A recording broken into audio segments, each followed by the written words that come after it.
Hello everyone, welcome to the channel. My name is Arthur from the Idea Lab. Many people are not aware of the lucrative opportunity to produce honey for the Zimbabwean market. So in this video, I will explain the business, the market, how to get started, your formula for success, and show you realistic profit numbers.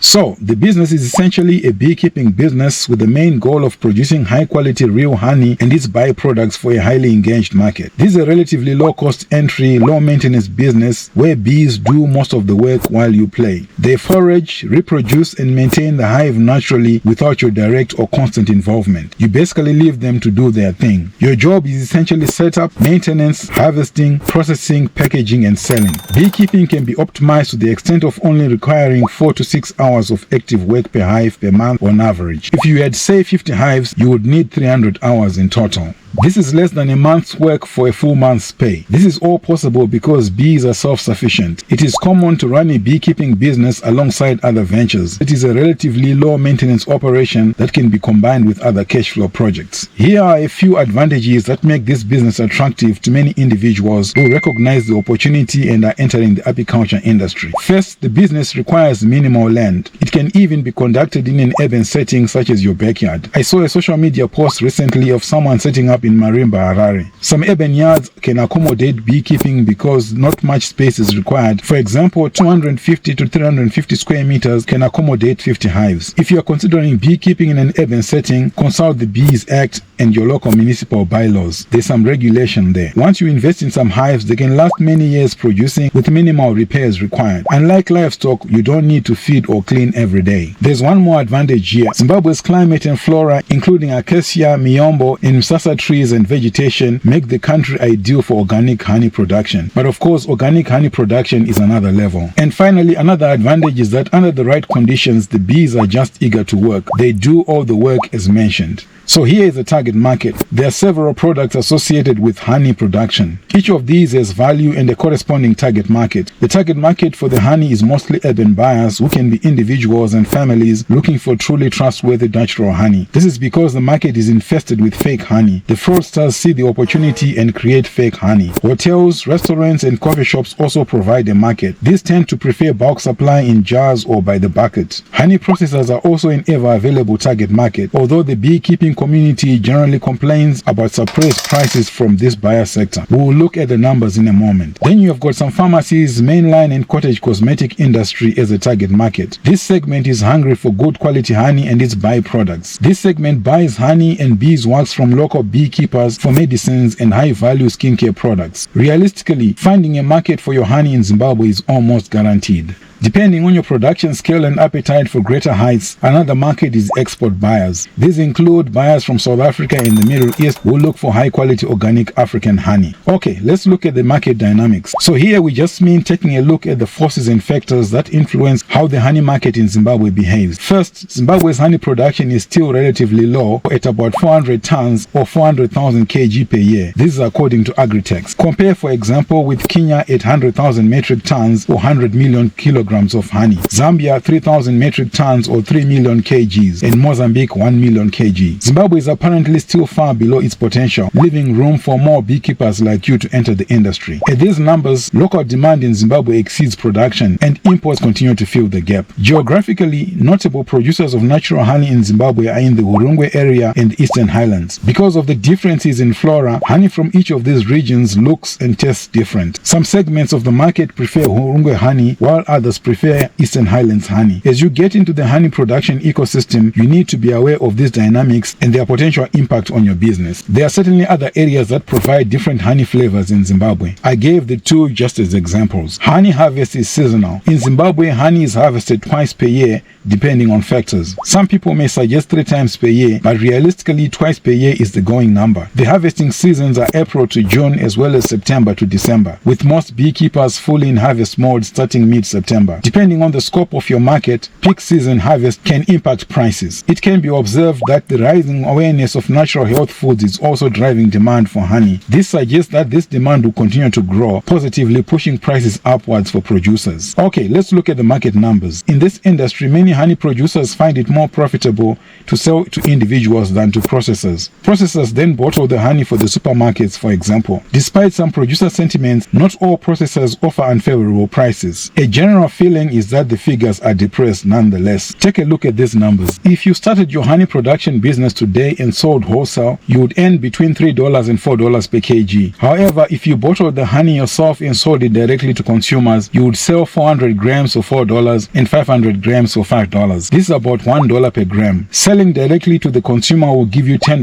per kg, which is about 186% higher than wholesale. This explains why beekeepers tend to prefer retail over wholesale when disposing of their stock. There are, however, certain situations that require beekeepers to sell wholesale: convenience and cash flow pressures versus moving a bottle at a time. You also have cut comb, which is a type of honey that is sold in its natural honeycomb form, just as the bees made it. This is uncentrifuged and processed and untouched by machines. This is 100% raw and natural, and buyers know it hasn't been altered. This is top-end honey, which sells for $6 per 500 grams or $12 per kg. Then you have the byproducts that we talked about. The most common one is beeswax. This is a natural wax produced by honeybees. It is the material they use to build honeycombs inside their hives. It's one of the most valuable byproducts of beekeeping alongside honey itself. Today, this sells for between $11 and $20 per kg. The cosmetic industry and candle makers love this stuff. Not done by many, but here is yet another beekeeping opportunity. Apiaries can be transported to farms to help with crop and plant pollination. In Zimbabwe today, the going rate is between $2 and $3 per day. Your apiary can be stationed at the farm for as long as 90 days. The final rates will depend on farm size and so on. This service is especially in demand among blueberry and watermelon farmers. So, here are the main revenue streams in this industry: honey,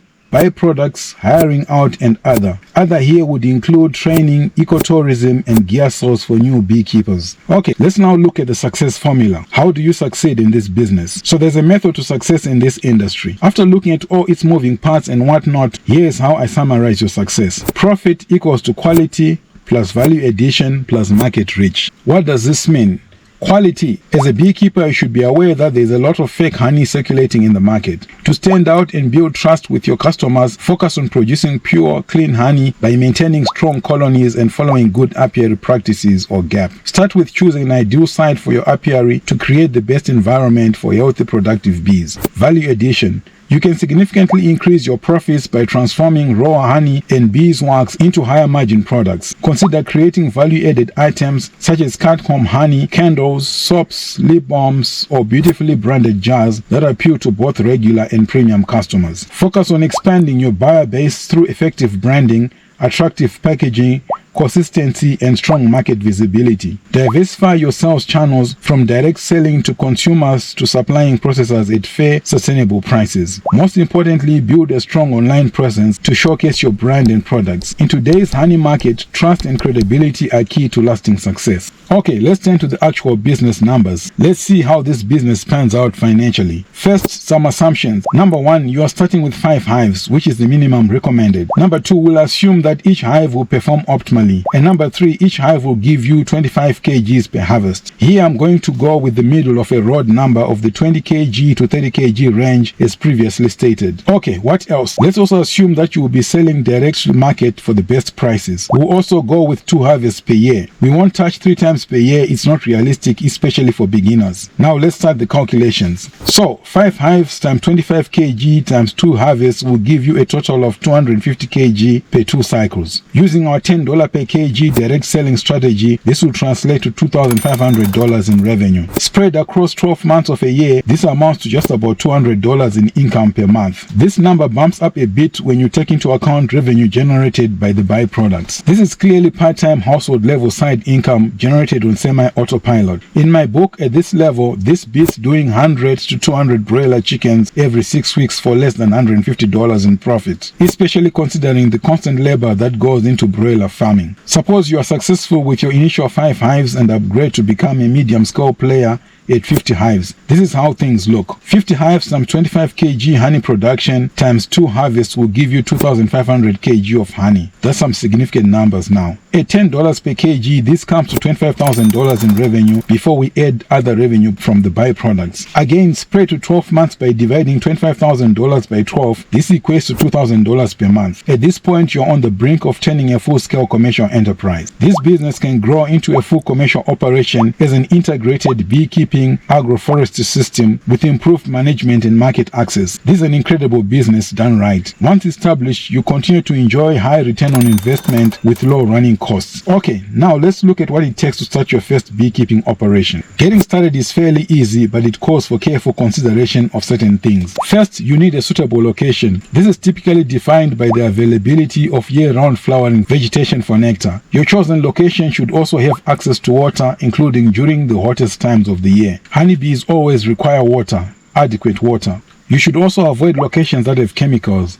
This is typical of locations near commercial farms where there is heavy use of pesticides which may be harmful to the bees. One of the reasons South Africa has lower natural honey production compared to Kenya, for example, is the existence of large-scale commercial farms that use lots of chemicals. Assuming your location is correct based on the availability of all year-round flowering, vegetation, water, and being free from chemicals, a 5-hive bee yard or apiary can be set up for between $300 and $400. This amount covers just about all the essentials save for protective gear and tools. A single beehive, depending on type, can cost between $35 and $40. Instead of attempting to put the pieces of the puzzle together as a beginner, I recommend outsourcing the setup service. Some companies and individuals supply all that you need within the said budget. These specialists can also offer initial training, saving you a lot of time and potentially costly mistakes. As you scale up into a large-scale, high-yielding commercial enterprise, you will need adequate land with adequate year-round forage, meaning flowers and nectar, which is potentially the true limiting factor if it's not strategically approached. Okay, that's it. Hope this gives you some realistic motivation to give this opportunity a shot. Thanks for watching. As always, appreciated. We'll see you on the next video.